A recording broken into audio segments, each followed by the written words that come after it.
এটা মঞ্চত মেলা মানসি আছে আমার জগদীশ দা মানে জগদীশ দা মানে বিশ্বনাথ দা মানে গণেশ দা মানে লুডু দা আমার আছে মানে পূর্ণিমাদি আছে মানে ধীরেন দা আছে। আর এই অনুষ্ঠান সুন্দরভাবে তুলতে ধরছে আমার কনক ভাই, সাংবাদিক কনক ভাই আছে। নগদ এটাকে তামান মানসিরা আছেন যে মানসিরা জাত দিয়া না কাটিলে হয়তো এত ভাল এখান পূজা না হলে ভাই, যে মানসিরা খাটিয়ে এত ভাল এখান পূজার আয়োজন করছেন, যে মানসিলার জন্য আজ আমরা মঞ্চ খানোর আছি, আর যে মানসিরা খাটিয়ে এত সুন্দর পূজার আয়োজন করছেন সেই মানসিরা তোমরা মঞ্চ দিচ্ছ দাদা।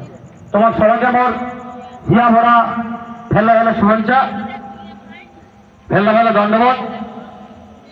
বলবো বেশি আর নেবো, তার কারণ সবাই জানেন আজকের দিনটা আমার বাৎসরিক যে অমাবস্যা থাকে, যার যার বাপ মা না থাকে তাকে আমরা গোসা দিবেন নাকি।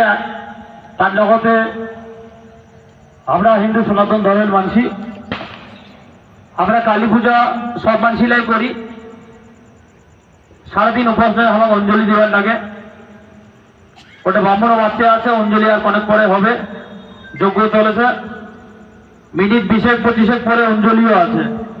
ওই জন্য দেরি না গো, তার কারণে মেলাঘাটে যাওয়ার লাগবে। এদিকে প্রায় 7-8 কিলোমিটার রাস্তা, অর্থাৎ জলপেশ মহামায়া, ওটা ব্রাহ্মণ বাচ্চা আছে যা অঞ্জলি দিবার লাগবে।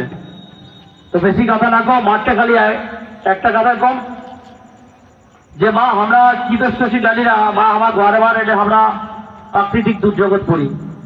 তোমরা দেখিছেন